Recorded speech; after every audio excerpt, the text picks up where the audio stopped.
I told myself I don't want to go on a I know. rant this time, but I think It's very hard to contain yourself with, very hard to contain because myself. situasi ni memang it's dire. It's dire, and like Mm. you said, right, it's children's lives, children's futures, and what are we doing to best support them?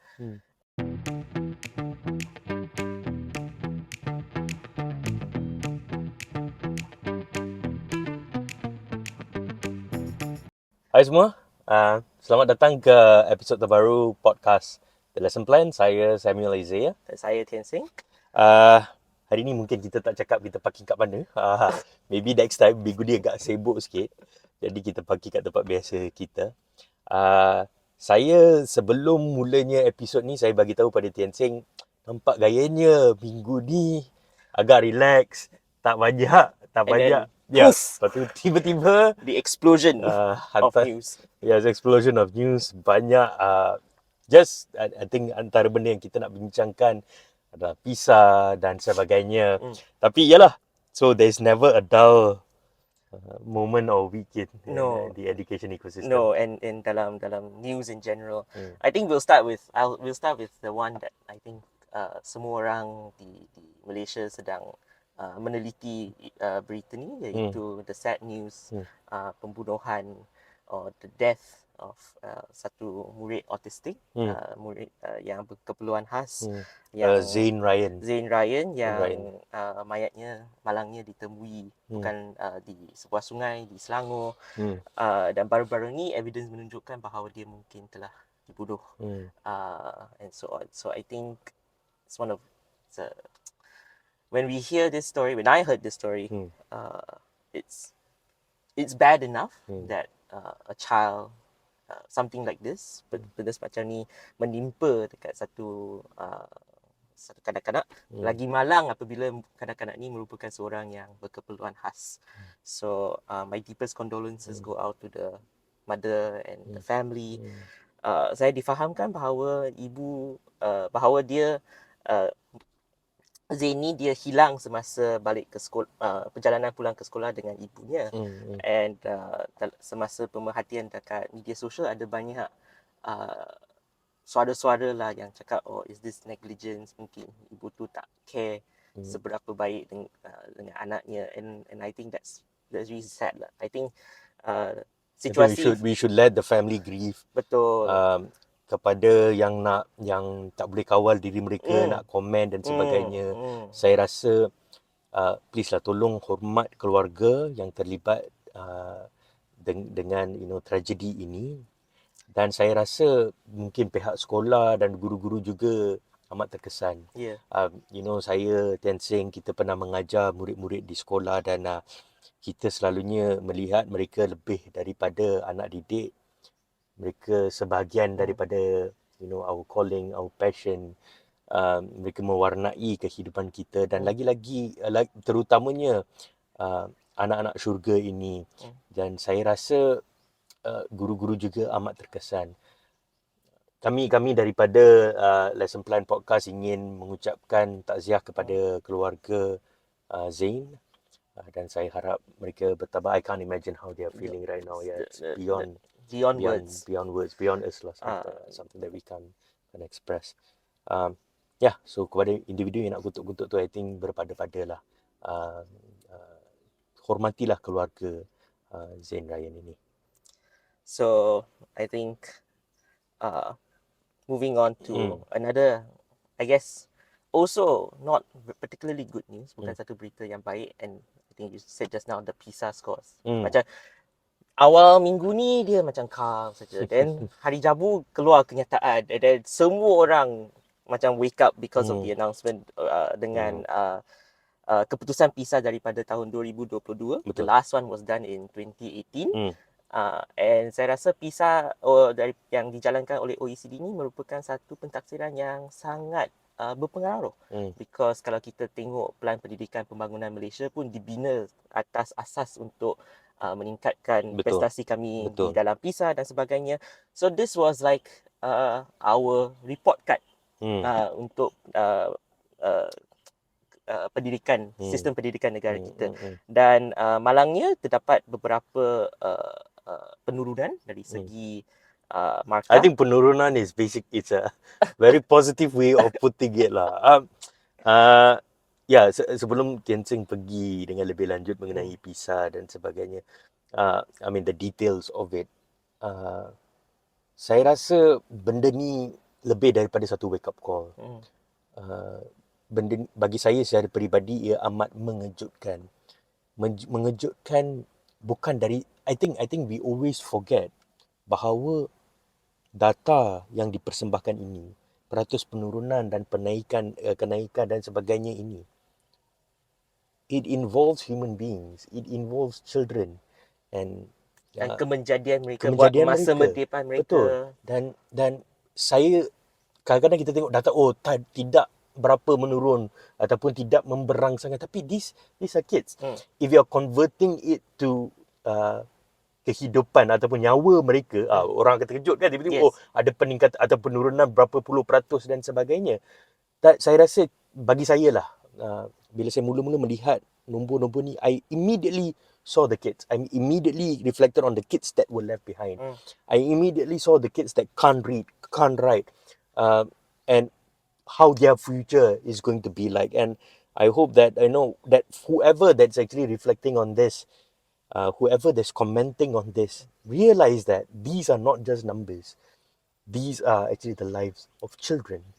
And with that said, Tian Seng, could you just briefly point out some? I think sebelum tu kita tak nak komen banyak sangat mengenai PISA dalam episod ini. Because saya rasa PISA ni dia boleh ambil satu episod sendiri. There's a lot to unwrap melalui report. Ada banyak segi yang kita perlu telitikan. Betul. Tapi kita go just secara umum. We promise that we will do it in one episode soon. Di mana kita cover secara mendalam. Look at turn over every stone to truly understand and try to bring our perspectives. Tapi untuk hari ni, maybe we can just look at some of the rough overview lah. So untuk pengetahuan semua pendengar, I think secara amnya PISA ni dia evaluate 3 benda. Kerana dia nak apa pentaksiran ni nak membuat ialah untuk mengkaji jika murid-murid yang berada di umur 15 tahun, apakah kebolehpasaran mereka untuk masa depan. So mereka menengok literasi dari segi matematik, sains dan juga literasi, English literacy particularly.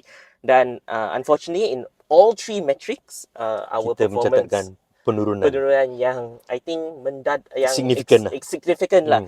From 440 to 409 lebih, I think secara puratanya lebih kurang 20 hingga 30 markah daripada 400 hingga 300 lebih dan sebagainya. So extremely significant. Dan ada juga beberapa data yang menunjukkan bahawa even our best of the best is not doing as good as we think. Correct. Hanya 1% sahaja daripada murid kami yang menjalankan pentaksiran ini mendapat band 5 dan 6 untuk literasi ni. So 1%, and compared to I think I nampak untuk Singapore 40%, purata global ialah 9%, 7% dan sebagainya. 9% ke 1% tu besar jurangnya. Kalau kita nak kata average-nya adalah 9%, tapi kita ada di 1% tu besar. Saya mungkin kadang-kadang kita fikir 8 tak banyak. It's in huge. some sense it's like saying kalau kita ambil purata negara OECD, they are 9 times more likely to be excelling in these subjects, right? From a probabilistic point of view. So these are definitely not very good data points by all means. Tapi ada juga yang saya baca hari tu mengatakan bahawa negara lain juga mencatatkan penurunan. That is one of the main commentaries that was made. Tetapi ada juga negara yang our neighbouring countries, Vietnam for example, mencatatkan peningkatan yang sangat mendadak. Yang kita, kalau saya nak kata, jauh di belakang Vietnam hampir, sangat-sangat hampir kepada purata ataupun average OECD. Sangat hampir.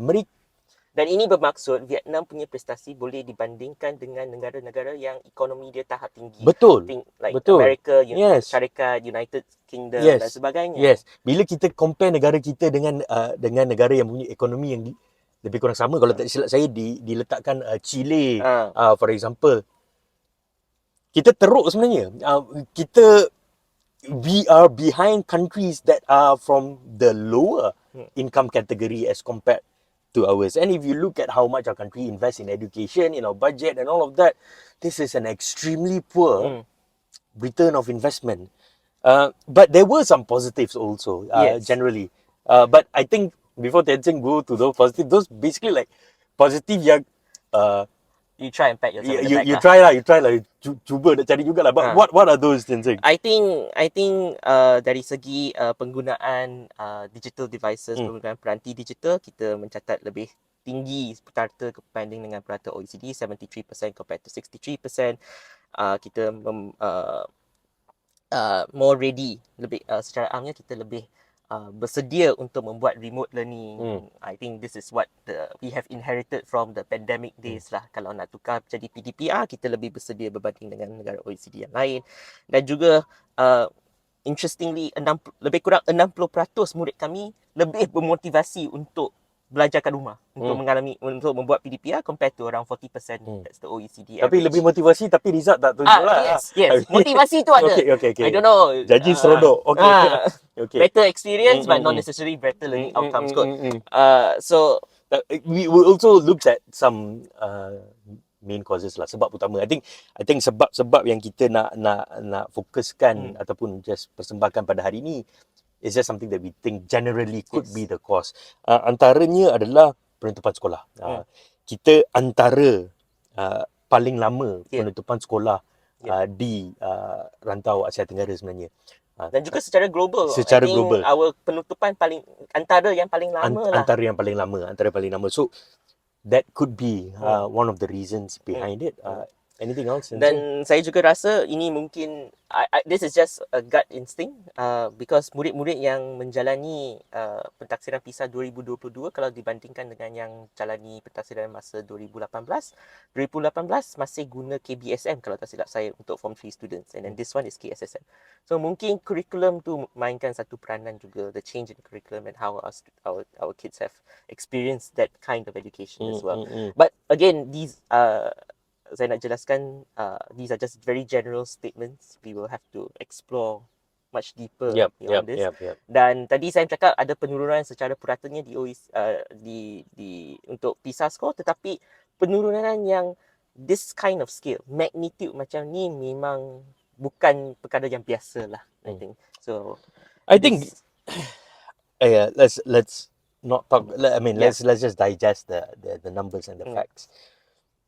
So bagi saya, benda ni satu benda yang kita boleh jangka sebenarnya. It was predictable. Saya ingat tahun lepas atau 2 tahun sebelum ni, memang semua cakap learning loss is a problem, learning poverty is a problem. Masalah literasi bukan saja ada pada sekolah rendah, sekolah menengah pun ada. Memang dah selalu cakap. And kita cakap pasal penutupan sekolah antara sebabnya. Tenzing cakap pasal kurikulum baru, KSSM dan sebagainya. Setuju.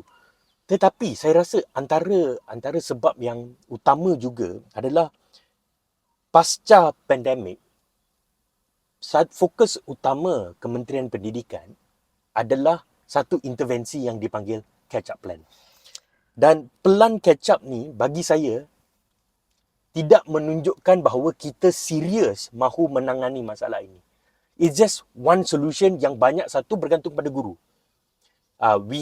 Masa tu saya ingat lagi kita banyak buat konten mengenai accelerated learning dan sebagainya, macam mana nak buat differentiation. Blended learning memang benda ni antara it's good, memang kita mengupayakan guru, tetapi it's just very dependent on teachers. It's too dependent on teachers kan, untuk cikgu itu membuat keputusan mengenai apa yang diperlukan oleh murid-muridnya berdasarkan satu framework yang memberikan contoh-contoh perkara yang boleh dilakukan. The framework is the catch up plan, dan juga apa jangka masa yang patut dilakukan oleh guru. I think that is not enough. That is not enough at all. When we saw it coming, when we knew that this was going to be a huge problem, then apa yang patut dilakukan adalah satu whole of society approach yang betul-betul admits that learning poverty is a problem, learning loss is a problem. We need to solve this now.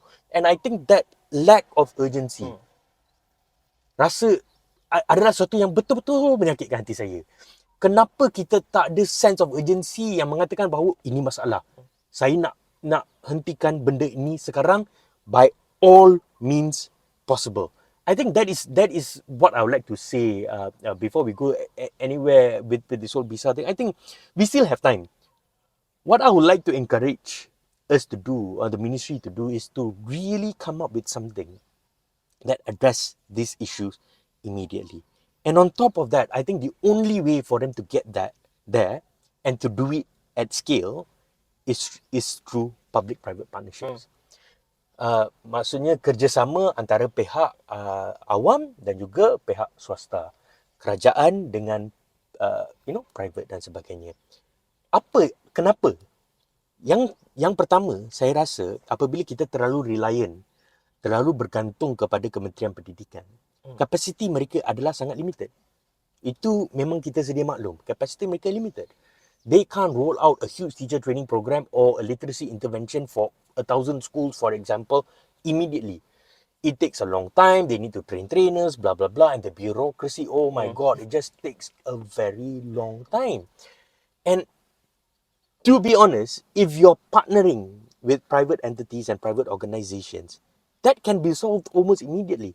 If, for example lah, saya nak wakilkan diri saya ke, kita nak buat apa kan. Kalau contoh, kita terlibat dalam satu konsortium ataupun satu gabungan yang membawa pihak daripada Kementerian Pendidikan, a coalition of that brings the Ministry of Education and non-profit organizations coming together to decide and execute a plan together. Immediately, right? I'm very sure, right? We will give out everything to ensure that whatever intervention that we do is rolled out within a month. No problem. We have that passion, we have that desire, we just need the support. And I think it's about time that we are not seen, as in individuals or organizations in the non-profit sector, are not seen as competition. Kita bukannya nak claim kredit bahawa kita tolong ini, kita buat ini, Kementerian Pendidikan tak buat. Saya rasa perlu ada kesefahaman bahawa the cause is more important than all of this. It's the children is more important of all of this. We need to roll this out immediately. And like I said, my first point tadi mengenai kita perlu lihat bahawa di sebalik nombor itu ada anak-anak, ada murid-murid, ada individu yang terlibat. Kita tak boleh kata saya nak buat plan 2026 dan sebagainya. Habis untuk murid-murid yang tahun ni sampai 2026, tak apa. This is what we owe them. Biarkan saja ke? We need something immediately. And by immediately, I think we need to do this together. Come on, Ministry of Education Malaysia. Come on lah, come on. Let's do this. What's stopping us? I think if anything, it should be viewed as that final push. Berita ni boleh menjadi satu perangsang untuk immediate action. If you needed a wake-up call, if you needed that immediate trigger, this should be it. This is no wake-up call. This is a slap in your face, right? This and you're just like, oh shit, I need to do something right now. It needs to be immediate. It really needs to be immediate. You said 1%, right? Yes. What? 1% saja. 1% saja yang apa? Yang band 5 and 6. So yang kira excellent. And we used to pride ourselves in our maths and science. And our years of focus. I rasa lebih 5 sampai 10 tahun kita cakap tentang STEM. Kita perlukan political will lah. Definitely lah. Apa-apa kalau kita cakap sebelum ni pasal polisi dan dasar, kalau betul-betul nak boleh buat. Kalau betul-betul nak boleh buat. Dan saya rasa the only way yang boleh dilakukan secara efektif dan cepat dan meluas dan berkesan adalah dengan gabungan seperti ini. Tolonglah. Tak payahlah tunggu laba-laba dah decide apa-apa. Get everybody today. Just sit, let's decide, let's roll it out immediately. And let's help children who are in need. They should be the priority in all of it. Not our egos, not us thinking that, oh, we are better than you, you're better than them, please lah. We are better than this, man. I told myself I don't want to go on a rant this time, but I think it's very hard to contain yourself. Very hard to contain myself. Because situasi ni memang it's dire. It's dire, and like you said, right, it's children's lives, children's futures, and what are we doing to best support them? And that's why it needs that fire, that immediate that sense of urgency kan, that you said just now. Anyways, On yeah, that yeah. note, So it's just like it's a call lah. It's a call for all of us. What should we do? And we need to do it immediately. right, on that note, shall we take a short break? Let's take a short break.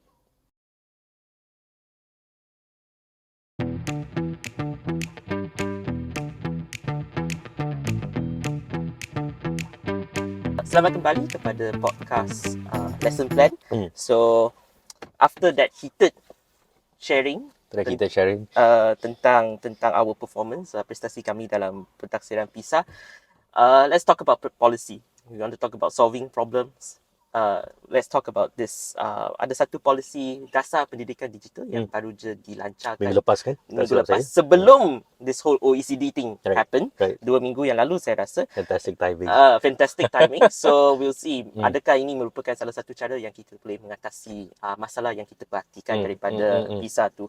So Dasar Pendidikan Digital ni sebenarnya bukan satu perkara yang sangat baru lah. Kalau saya tak silap saya, dalam kerajaan yang lama di bawah Menteri Pendidikan yang sebelum ni pun KPM telah pun dalam proses merangka Dasar Pendidikan Digital ni dan ia telah diluluskan di Kabinet awal tahun dan baru je dilancarkan oleh Menteri Pendidikan 2 minggu yang lepas. So apa dasar ni ingin laksanakan, ada 4 objektif secara umumnya.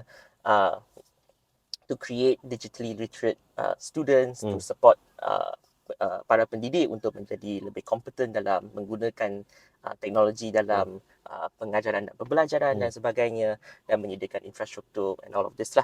So secara umumnya ada 4 objektif, 6 teras, 8 strategi, 41 inisiatif. What you would expect from a national policy of some sort. Dan I think when I first read the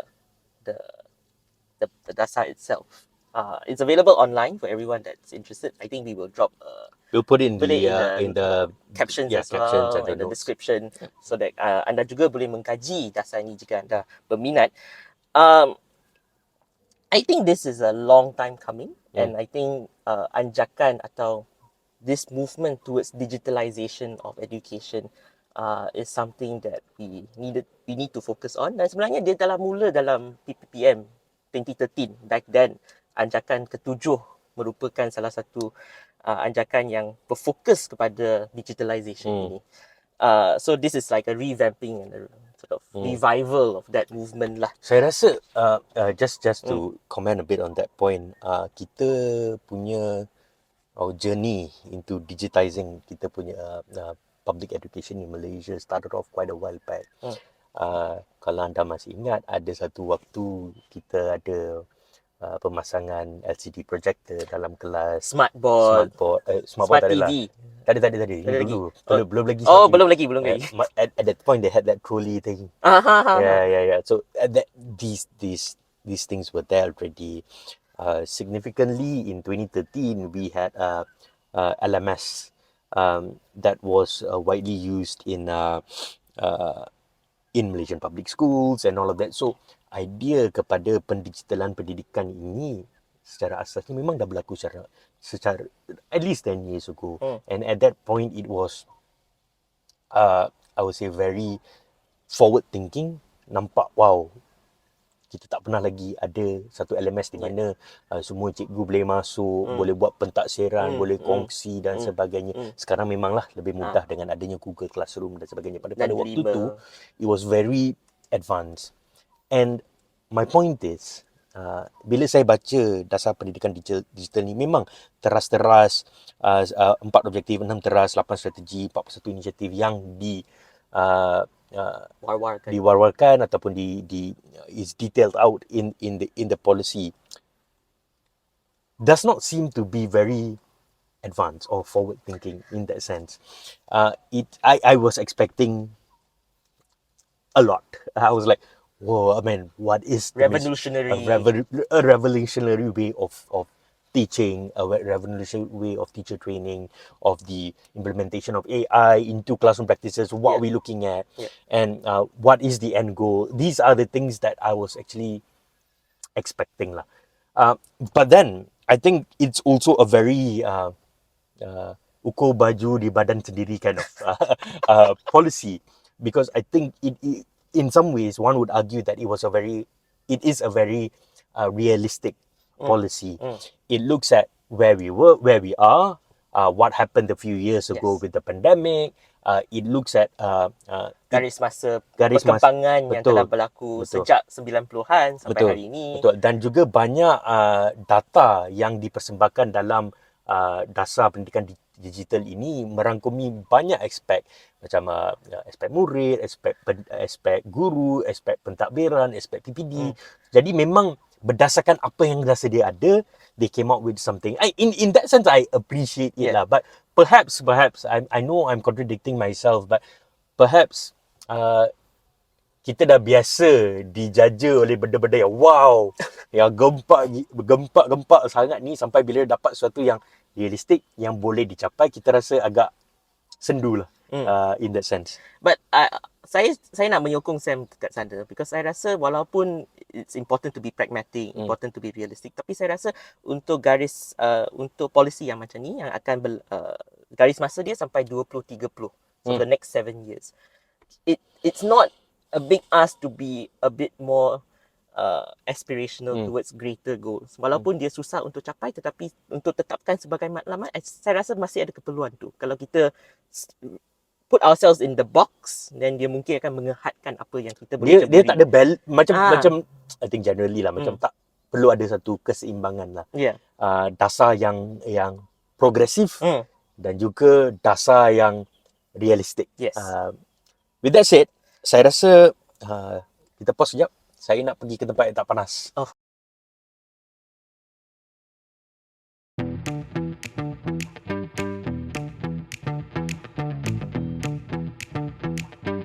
Sekarang dah okey, dah reverse dah. Okay, dah reverse dah.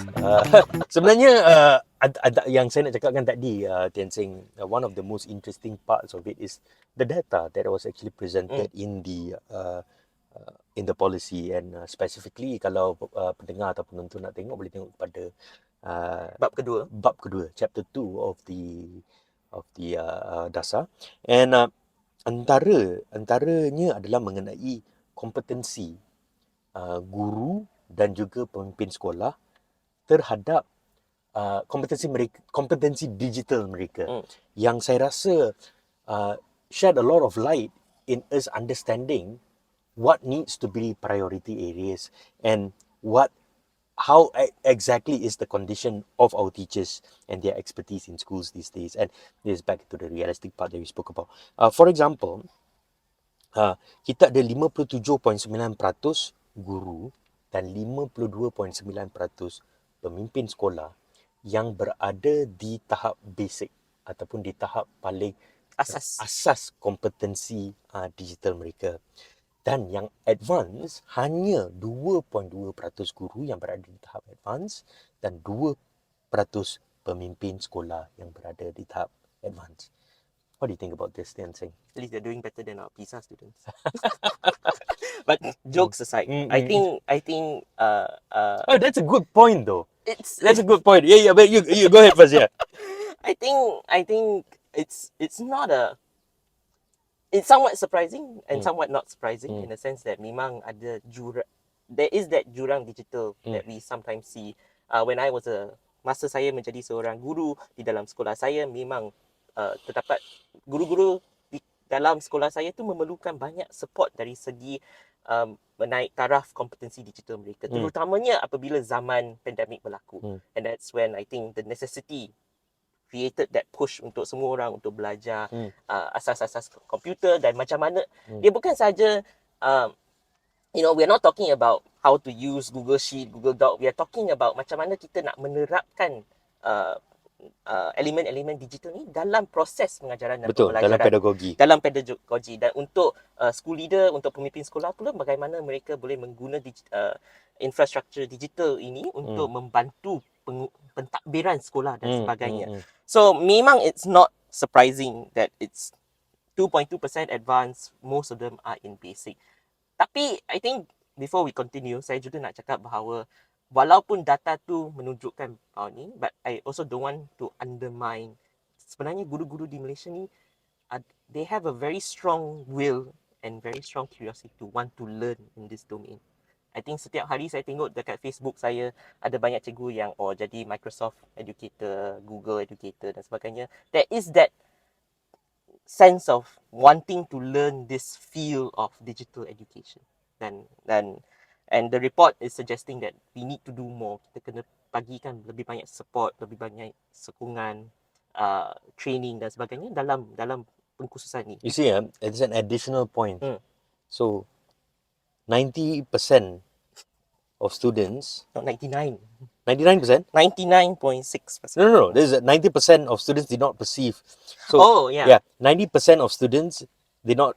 Okay, so untuk matematik, dan sains. Matematik dulu.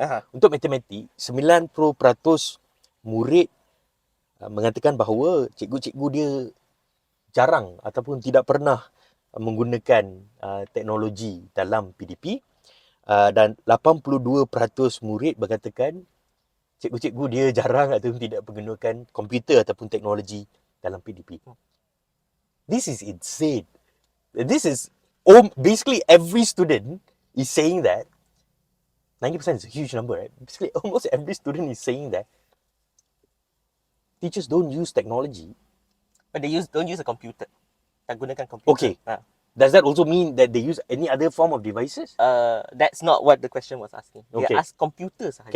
Can we assume that by computer it means that the lack of, let's just make that assumption, right? So assuming that a computer is the cheapest, that means tak guna projector. is the cheapest, most accessible and available technological device that can be used in schools. Laptops, right? Every teacher at least has a laptop. Betul. But that's not used in PDP. And this is alarming. I think I was in a panel a few months ago, if that's correct, a few months ago, and I was asked by someone. Actually, I attended the panel. Somebody asked me at the back. He was with this a huge digital company, and he said, "Sam, you've been a teacher for a very long time, right?" I said, "Yes, at least about 10 years." And he asked me, "How frequent do you use Google? Do you use Google as an individual in your daily lives?" And I said, "Well, almost all the time." Yeah. The frequency is, I mean, all the time. Tak boleh lari. Tak boleh lari. And then he said, in that same manner, how much are students using in the classroom? And I'm like, they don't. Non-existent. It's non-existent. It's very rare. So these are all skills that are very relevant in the real world. I'm not talking about STEM. I'm not talking about engineering. These are just basic everyday skills that before you want to talk about something, you go Google, you find the evidence for it, you develop your opinion around it based on your research, and then you go on and do something else. But that experience is not existent in the classroom. And this data says that. And unfortunately, I thought it was much lower, but 90%. And then we complain. And then there is a complaint that our kids are not doing well in math, that our kids are not doing well in science. This could be one of the main reasons behind it. And yeah, I was very shocked. With regards to the school leaders part, di mana 52.9% daripada pemimpin sekolah berada pada tahap basic, ini mengenai pengurusan sekolah. Saya tak tahu benda ni relevan ke tidak, tapi masa saya cikgu dulu, nak guna komputer untuk buat lesson plan pun tak boleh. Nanti ada orang marah saya, ada ramai dah sekolah yang pergi ke arah ERPH dan sebagainya, hantar kat Google Sheet dan sebagainya. Tapi ini bukan melambangkan keseluruhan, dan data ini menunjukkan bahawa kalau 50% berada di tahap basic, maksudnya ada we are assuming that this 5% menggunakan lah, contohlah kita kata pasal lesson plan saja, RPH saja, penghantaran RPH, penghantaran hasil kerja guru dan sebagainya menggunakan Google Drive, right? That 50% yang use it. That means there's 50% more that's not using it. Masih kena tulis dan sebagainya. Saya rasa ini sangat penting. Sebab kita selalu kata cikgu tak ada masa nak merancang, cikgu tak ada masa nak mengajar, tak ada masa nak buat APN dan sebagainya. But they are bogged down by things like this. In fact, ada satu kajian dari OECD juga yang took a few countries, I think Switzerland, Singapore dan sebagainya. Lebih kurang 20 hingga 40% kerja satu guru tu boleh boleh diotomasikan. Automated. Yep. Dan ini akan mengurangkan beban Hmm. guru untuk fokus kepada what is important, PDP, pengajaran dan pembelajaran di dalam bidik darjah, right? Jadi saya tahu kan ada AI untuk lesson plan sekarang. Yes. I mean, bagus lah. Tapi a lot of this, janganlah cakap AI dalam RPH. ERPH pun, apabila dia berlaku di sekolah, kerana dalam sekolah tu ada penggerak, ada guru yang menggerakkan motivasi untuk ke arah ni, dan it's not a collective sort of policy yet. Right? Saya rasa memang ada langkah untuk to ensure that school management is more digital. Kalau kita ingat sebelum ni di APDM, dulu memang ridiculous lah. You dah masuk data dalam APDM, lepas tu kena masuk yang physical juga. That didn't make sense kan. Then that was removed. So it has been progressive, but a bit too slow lah. A bit too slow. And the data shows, and these are all interrelated tau. Yeah. I think we should not be seeing it as in isolation. Kalau kita pengurusan sekolah lebih digital dan menjadi lebih efficient, that leaves time for more teaching and learning, and that improves quality of teaching and learning, and that again, students get more attention, their results improve. It's all related.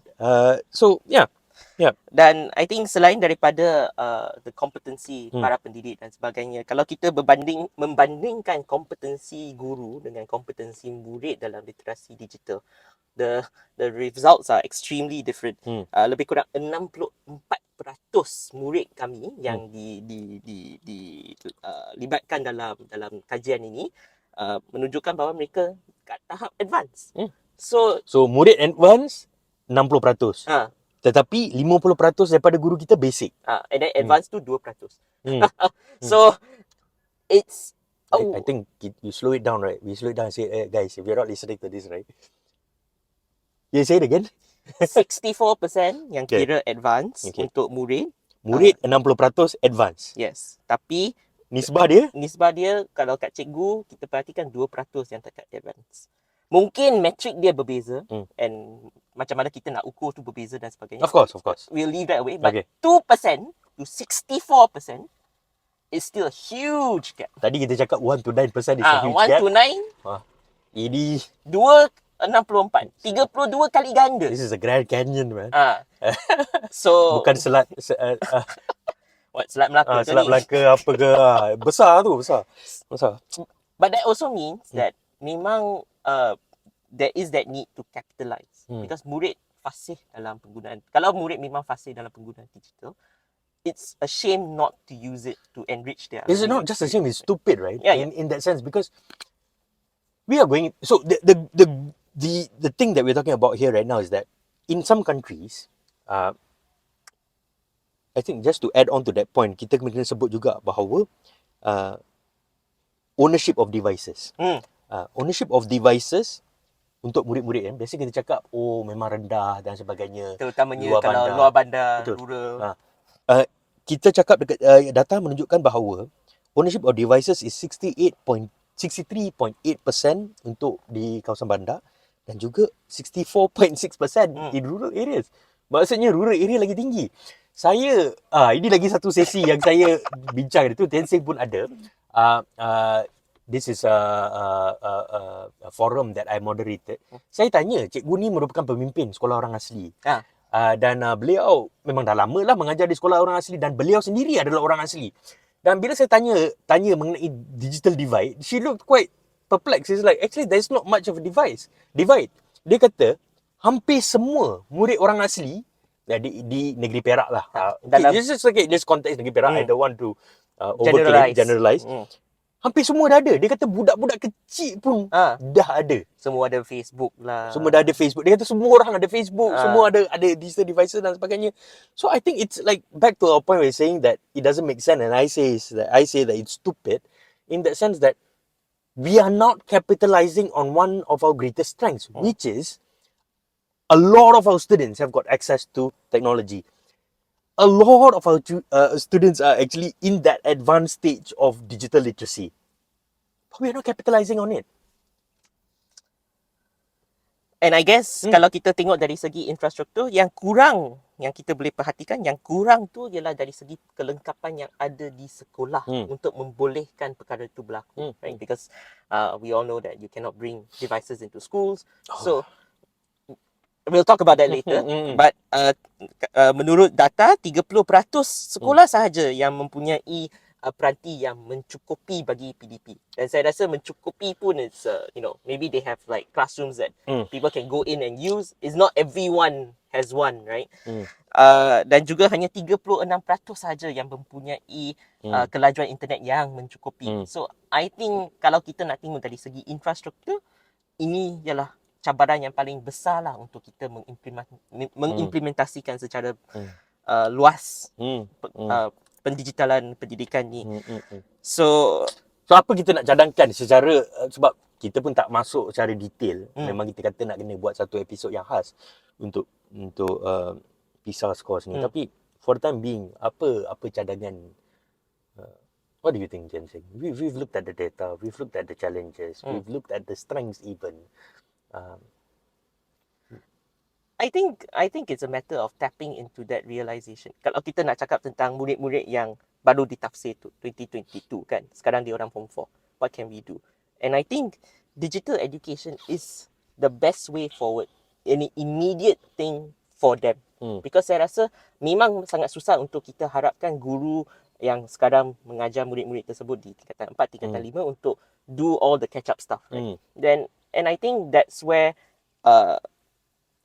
digital learning comes into play. Because kalau saya baca tentang bagaimana penerapan atau hala tuju penerapan pendidikan digital di negara-negara lain, banyak ada beberapa contoh yang menggunakan that learning hub for self-learning hub for students that is driven by AI, di mana guru-guru boleh monitor penggunaan tersebut so that kita boleh mencapai to the best of our capability differentiation atau pengkhususan support, sokongan yang diperlukan oleh setiap murid yang berbeza tu. So I think that's the immediate hope that I see, but I don't know whether it will happen in the 1-2 years or not. I think let's just take a break and we'll be back in a bit.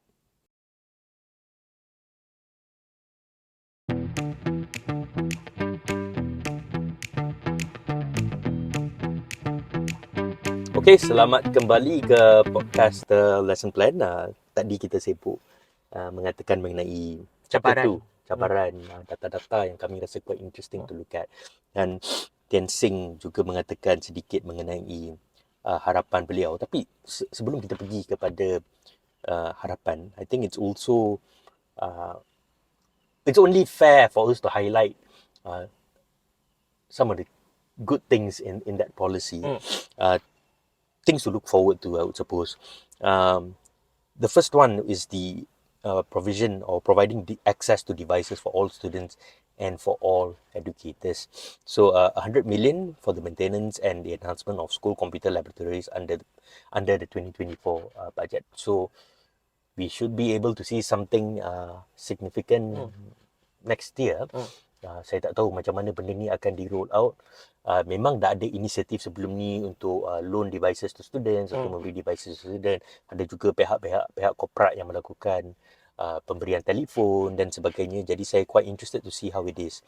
Tetapi saya rasa saya nak mula-mula ingat nak simpan benda ni, tapi saya rasa baik saya cakap terus lah kan.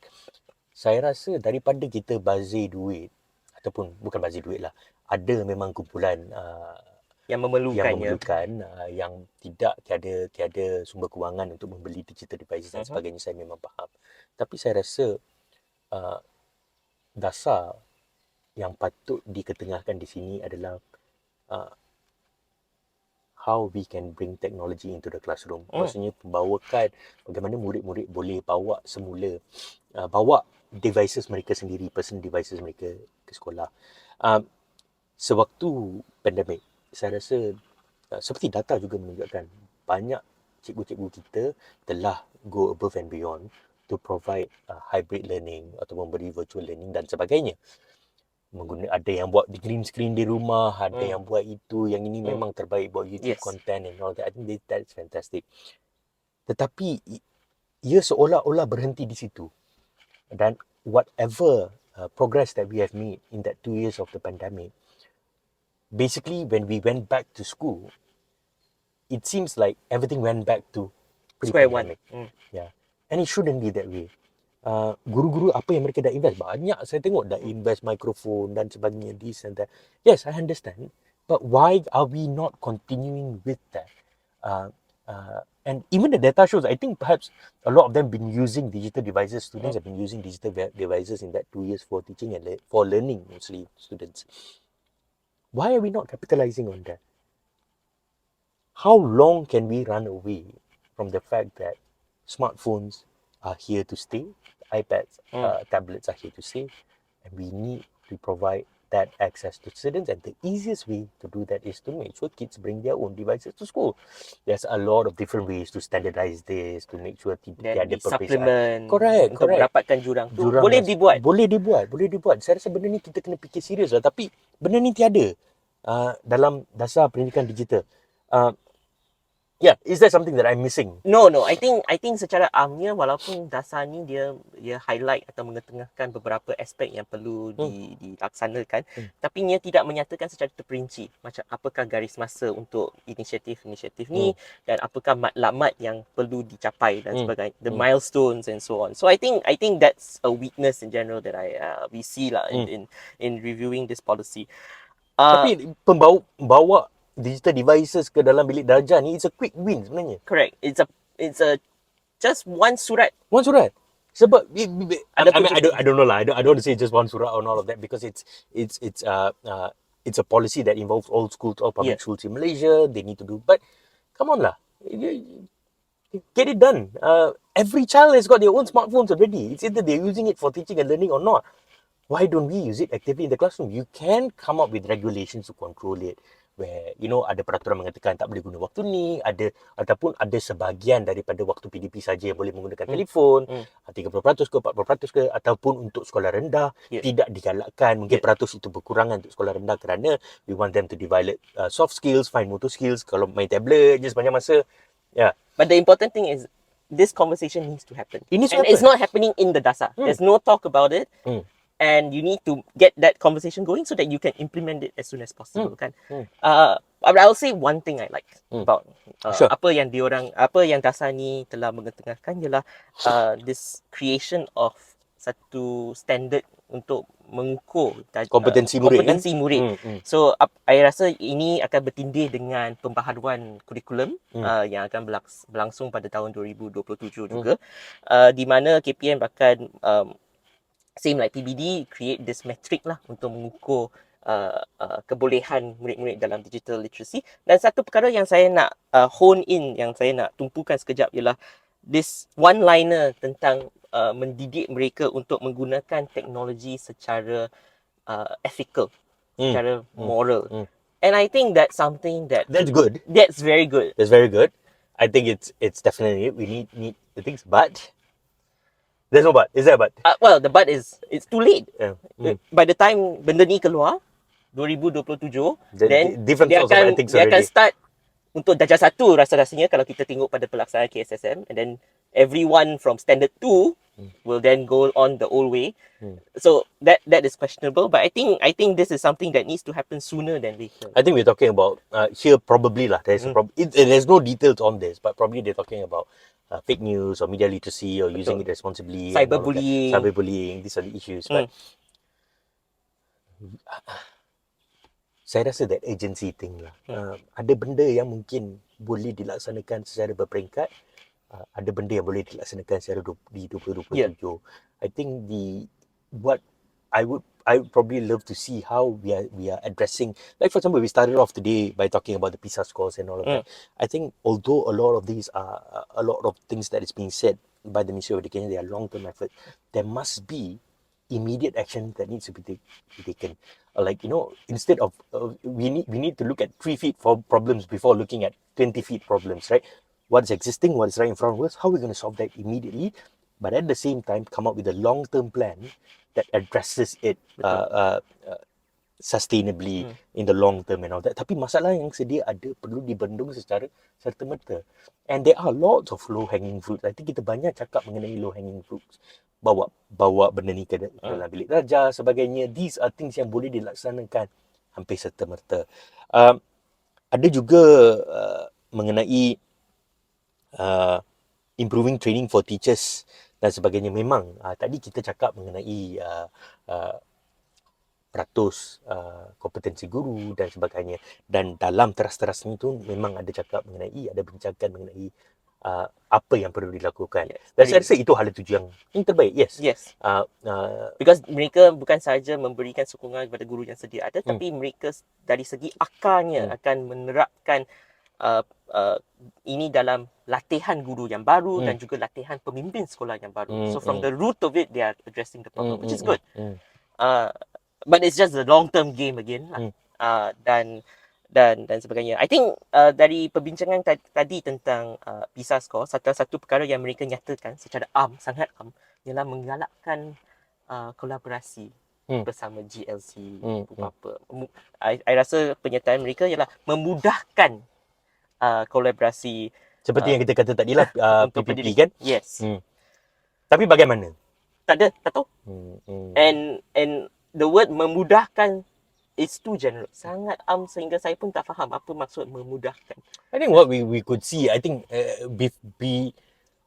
for us to really have an opinion on this is to, if there is a metric that measures the involvement rates Betul. of corporates, of non-profits, of parents and all of that, and at what scale they are at. Perhaps something that it's already existing, but we need to know. Sebab kadang-kadang mungkin kita pun bercakap dalam bubble kita sendiri. Kita mewakili badan bukan kerajaan. That's what we do for a living, and kita nampak perlu lebih lagi. Tapi mungkin daripada pendapat orang lain, ibu bapa ataupun NGO yang lain mungkin akan rasa sebenarnya dah ada banyak. Tapi what we comparing it to, there needs to be a baseline in that sense lah. Supaya kalau kita nak kata kita sekarang ni berada, sebab kita nampak dari segi kompetensi guru ataupun penggunaan teknologi dalam pendidikan, memang kita dah ada peratus dia sekarang. Okey, kita ada 57.9% guru tak menggunakan, berada di tahap basic. So that's a good baseline for us to work on. Maybe in the next 2 years, we are probably at the 70%. That's fantastic. So perhaps for this partnership thing also, they probably need to start thinking about something quite similar. To be fair to both parties lah. Ya, tapi saya rasa partnership inilah yang akan menjadi, to me, this has the most promise in the sense of, kalau kita tengok hala tuju pendidikan, we don't want to just be something like, kita supplement cara pengajaran yang traditional dengan bahan-bahan digital. Bagi buku teks digital, bagi slide secara digital dan sebagainya. I think we are not going far enough with the potential of technology. Dan kalau kita tengok di dalam negara-negara lain, perhaps satu perkara yang kerajaan boleh mempertimbangkan ialah give, for example, tax incentives or incentives for edtech companies to come in and supplement the ecosystem tentang pendidikan digital ni. Because a lot of teachers want to do pendigitalan, but how are they going to do it, and what is the best platform that can help them to address their students' issues, right? So these are apa yang saya rasa boleh dijadikan kolaborasi lagi konkret dari segi edtech ke, dari segi infrastruktur ke, dari segi latihan kepada guru ke. All this can be a bit more substantiated and what I hope to see in general. Also, I think just to wrap it up on my end is that implementation lah. Memang ini selalu diperkatatkan, rasa cantik, tapi implementation cloud, itulah. There must be a way around this, and saya rasa saya repeat semula apa yang kita katakan tadi mengenai that sense of urgency, membahagikan pelaksanaan dasar ni kepada benda yang boleh dilaksanakan secara serta-merta. All these things akan ensure that pelaksanaan itu mencapai hasrat dasar pendidikan digital inilah. What about you, Tenzing? Yeah, I think to echo that point, saya rasa setiap kali kita tengok apa-apa dasar yang lebih grand, I guess is the word, yang besar, yang berjangka masa panjang dan sebagainya, I think to be honest, saya rasa dia bukan dasar lagi, dia lebih kepada aspirasi pendidikan digital. Because I don't see the tangible milestones, I don't see the budget, peruntukan kewangan yang diperlukan untuk mencapai semua perkara yang telah di outline, yang telah tertera di dalam dasar ini, and we need that sense of that conviction to really push this through, because I think kita, like you said, right, we are very good at writing very grand plans, but to execute is a very different thing. Dan macam mana pelaksanaan tu akan dibawa, akan cascade down the system, because that's how our system is, right. Pendidikan kita dikontrol secara berpusat, dan there's always going to be that kelemahan when it goes down to JPM, PPD dan sampai ke sekolah. So I think with the experience we have with PPPM, hopefully Dasar Pendidikan Digital ni akan dapat dilaksanakan secara lebih telus dan lebih konstruktif lah in that sense. With that said, I think we can wrap up with some news in the education ecosystem. Something a bit more drama. I just remembered something also. Then saying, I think a few days ago, the Ministry of Education did a presentation of sorts about the hashtag curriculum 2027. I saw it being hashed out in the sense, generally lah, probably I just want to say about it generally, certain concerns that Malaysians have voiced out repeatedly, including like, you know, how in primary one, the focus needs to be about values, needs to be about literacy and all of that. These are the things that is being addressed. Maybe we can talk about this soon as they are developing, heading towards 2027. So that happened this week. Anything else happened this week, Tenzing? I think the other one that I was I was a bit found interesting was yang kes dahulu tentang pegawai yang melarang lagu Tamil tu. Ada satu okay. Yang di Pulau Pinang di Yeah, mana yeah. ada Pegawai menteri perlu minta maaf di parlimen dan sebagainya. Baru-baru ada kenyataan bahawa pegawai ini telah di transfer, telah ditukarkan ke penempatan yang baru. Saya tak tahu pergi mana. And saya nampak kenyataan tu, dia cakap, oh, ini ialah decisive action taken by the ministry. And then I always find it very funny because ni bukan kali pertama, dan saya rasa ni bukan kali terakhir yang perkara macam ni akan berlaku. Apabila ada kes-kes macam ni, the end result atau dia punya titik penamat dia akan transfer. Tapi biasanya kan,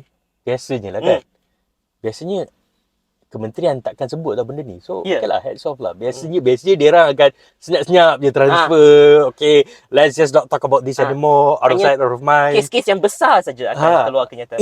Jarang juga. Memang jarang. Happen pun akan like, okay, once it died, right now, because they announced it, now people are talking about it again. And right? dia tak lama pun. I rasa menteri minta maaf kat parlimen pun 2-3 minggu lepas je. Saya tak tahu nak komen apa sangat pasal kes itu, sebab yang saya tahu pun berdasarkan apa yang ada di media sosial terutamanya, ini be a bit excessive. Yeah, I think pertukaran tu to me doesn't seem like a solution. Could there be something like training ke, or some supporting course ke, atau, because I feel like you're just shifting the problem away and then to macam nak kurangkan minimize the damage that this person can do by changing to another department. So I tak tahu lah apa signal sebenarnya yang nak disampaikan dengan pertukaran ni. I'm not saying that you should sack the pegawai. I think that's a bit much.